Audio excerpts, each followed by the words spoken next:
Gising sa umaga, walang inaalala. Sa higaan muna ay nakahilata, inaantay ang tawag ni Papa.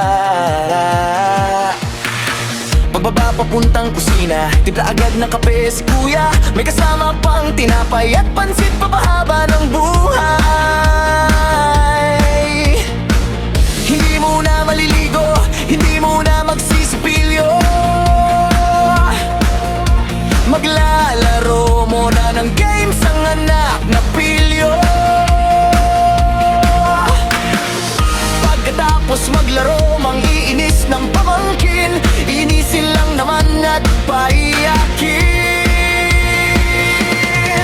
Ganyan ang buhay ng binatang unemployed, pa-chill-chill lang at minsan napaparanoid. Lalo na kung may parcel na parating, tawagin mo si Papa, yung order ko ay darating.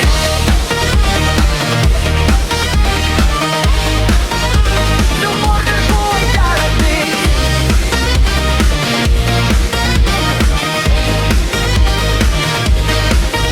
At pagsapit ng tanghalian, ako'y magluluto ng tulingan. Binili ni Papa kahapon, masarap ito pananghalian. At pagtapos na kumain, pusa naman ng dadampotin. Kakausapin kahit di naman nagbibigay pansin. Pagsapit ng hapon, mangungulit naman kay Mama. Manghihingi ng pera para sa basketball, may pangpusta. At kapag uwian na, tambay muna sa kalsada. Usap-usap, kwento-kwento, kasama ang mga tropa.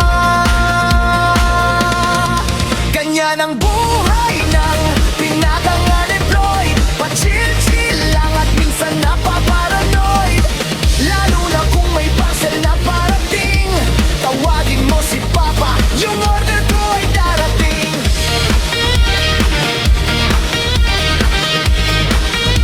Yung order ko ay darating.